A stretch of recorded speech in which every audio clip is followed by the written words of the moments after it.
Bem-vindos, criaturas de Deus, ao CSA de Olho na Jurisprudência. Somos as inteligências artificiais da Fer e do Thiago e vamos analisar os informativos da semana.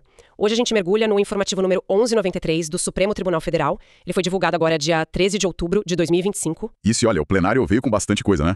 Decisões importantes aí em direito administrativo, constitucional e também penal, execução penal e até tributário. O STF bem ativo em várias frentes. Exatamente. E a nossa missão aqui é tentar, entender o essencial dessas decisões, o raciocínio do tribunal e, claro, o impacto prático disso tudo. Prontos para começar? Vamos lá. Então, a primeira parada é lá no Maranhão. Ação direta de inconstitucionalidade 4.746. Certo. Essa ADI, ela questionava uma lei do Maranhão, sabe? Uma lei que criou uma gratificação de atividade judiciária, a GAGE, para os servidores do judiciário de lá. O ponto mais, digamos, polêmico, era uma exigência para receber a GAGE. O servidor tinha que executar atividades diferenciadas de suas funções.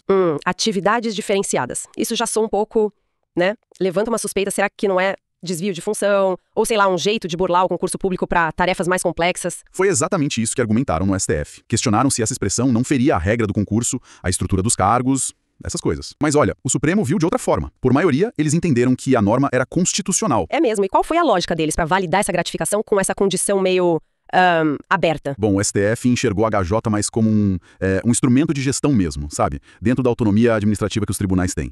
A ideia principal, segundo o que eles decidiram, é que a gratificação funciona como um incentivo para a eficiência, para o aprimoramento dos serviços. Não seria criar função nova, mas sim recompensar aquele servidor que, dentro do próprio cargo, pega umas tarefas mais complexas, que exigem mais tempo, talvez uma qualificação a mais ou uma dedicação, acima do normal. Ah, entendi. É como valorizar quem sai um pouco da caixa, para entregar mais ou melhor, né? Certo. Então a Corte viu como uma ferramenta válida para estimular a produtividade, a qualidade, sem ser uma burla ao concurso ou desvio de função. Desde que, claro, as atividades tenham alguma ligação com as atribuições gerais do cargo. É quase um voto de confiança na gestão dos tribunais, então. Exatamente isso. O STF ponderou que faz parte da discricionariedade da administração buscar formas de otimizar o serviço. A gratificação nesse cenário seria uma recompensa para um desempenho qualificado, mas dentro do próprio cargo. Por isso jogaram a ADI, improcedente nesse ponto específico. E um detalhe. O relator original era o ministro Nunes Marques, mas quem levou a maioria foi o ministro Flávio Dino, que acabou redigindo o acordo. Interessante essa visão sobre discricionariedade e incentivo. Bom, saindo do Maranhão, vamos mudar de ares. Agora, para as estradas do Mato Grosso, com a ADI 4.763. O tema é transporte rodoviário intermunicipal de passageiros. Isso. Ali, a briga foi por causa de uma lei complementar do Mato Grosso, a LC 432 de 2011. Essa lei proibia a exclusividade na exploração das linhas de ônibus intermunicipais. A grande dúvida era: o Estado pode fazer isso? Pode impor essa proibição sem invadir a competência da União para legislar sobre as normas gerais de concessão de serviço público? Ah, essa questão de competência União versus Estado sempre dá pano pra manga, né? Porque a Constituição fala que a União faz as normas gerais de licitação e contrato, tá lá no 175. Mas também diz que os Estados têm competência concorrente para legislar sobre consumo no artigo 24. E aí?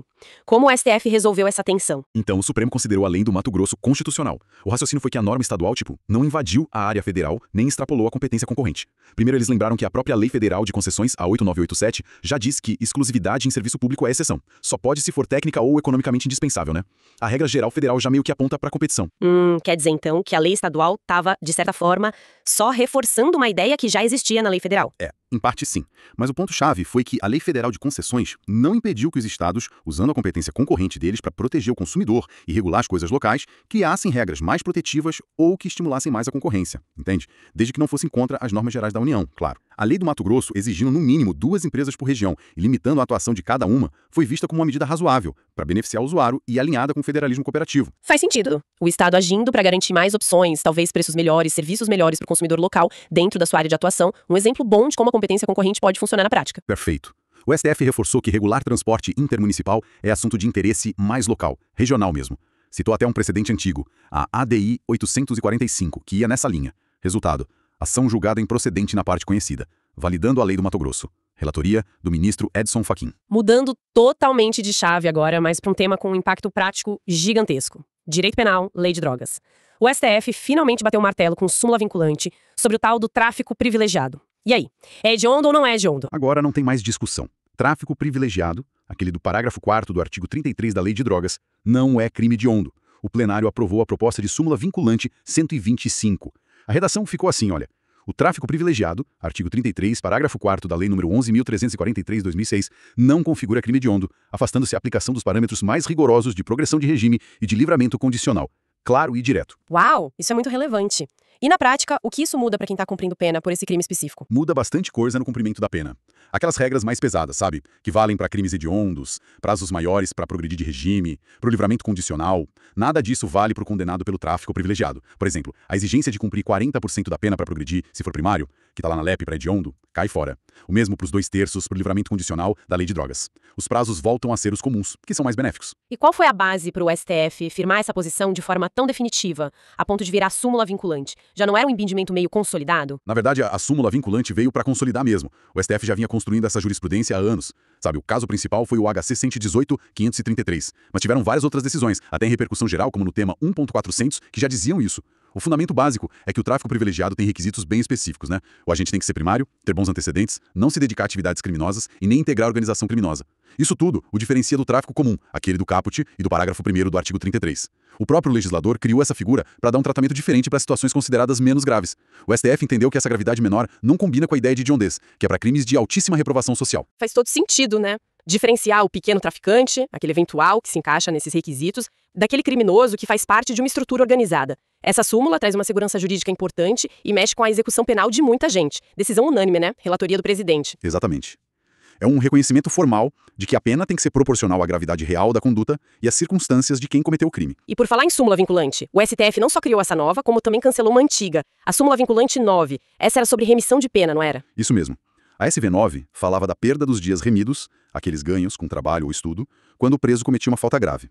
O texto dela dizia que o artigo 127 da Lei de Execução Penal, a LEP, na redação original, aquela redação que permitia perder todos os dias remidos, era constitucional. Ah, mas espera aí, essa redação original do 127 da LEP mudou faz tempo, não mudou? Exatamente. Aí que tá o pulo do gato. Em 2011, veio a Lei 12.433 e mudou o artigo 127 da LEP. A regra nova diz que, se tiver falta grave, o juiz pode revogar até 1/3 do tempo remido, não mais tudo. Ou seja, a lei mudou bastante. E para fechar o caixão, o próprio STF já tinha analisado essa regra nova do limite de 1/3 e disse que era constitucional. Isso foi no julgamento com repercussão geral, o tema 477. Nossa, então a súmula vinculante 9 ficou totalmente fora de contexto. Se baseava numa lei que não existia mais e ainda contrariava uma decisão mais recente do próprio STF e com repercussão geral. Manter essa súmula só ia gerar confusão, né? Exato. Ficou obsoleta e podia causar insegurança jurídica. Por isso, o plenário decidiu cancelar totalmente a SV9. Eles acolheram a proposta da PSV 60. Tinha outra proposta, a 64, que sugeria só revisar o texto, mas o STF achou melhor cancelar de vez para não ter dúvida. Foi tipo uma faxina na jurisprudência para alinhar as súmulas com a lei atual e com as decisões mais recentes da própria corte. Decisão unânime também, relatada pelo ministro-presidente. Faz todo sentido e importante manter as súmulas vinculantes atualizadas com o direito que está valendo. Bom, vamos para o último julgado do plenário que a gente separou desse informativo. Agora é direito tributário. Recurso extraordinário 1.355.870, lá de Minas Gerais, julgado como repercussão geral, tema 1153. A pergunta era bem direta. De quem é a conta do IPVA do carro que está em alienação fiduciária? É do devedor, que está usando o carro, ou da financeira, que é a dona no papel? E a resposta do STF foi igualmente direta.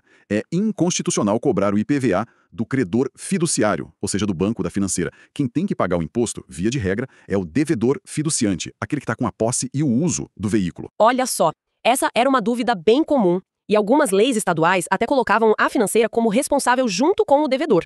Qual foi a base constitucional para o STF derrubar essa cobrança da financeira? O STF usou principalmente 2 argumentos da Constituição. Primeiro, o fato gerador do IPVA é a propriedade do veículo, artigo 155.3. Segundo, quem pode ser contribuinte ou responsável pelo tributo tem que seguir as normas gerais de lei complementar, artigo 146.3a.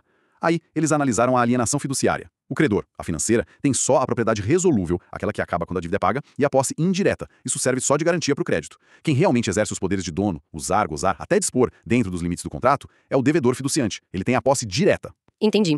Então, para o STF, o proprietário que importa para o IPVA é quem tem a relação econômica real com o bem, quem usa o carro, e não só quem tem o nome no documento como garantia. Exatamente essa a ideia.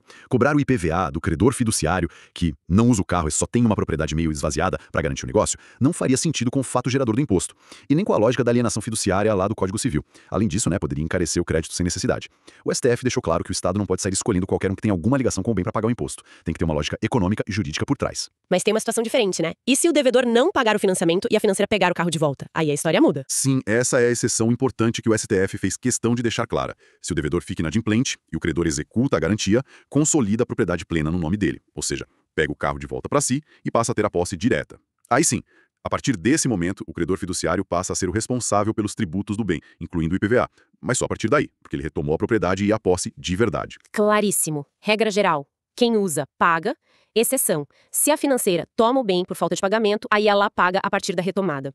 Essa decisão, relatada pelo ministro Fux, teve um impacto grande, né? Porque ela reformou o entendimento do TJ de Minas, que validava uma lei mineira que falava em responsabilidade solidária. Exato.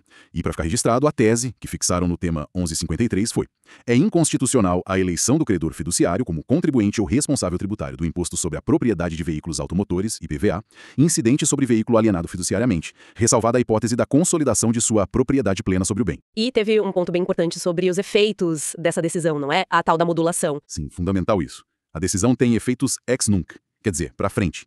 Vale a partir da publicação da ata de julgamento.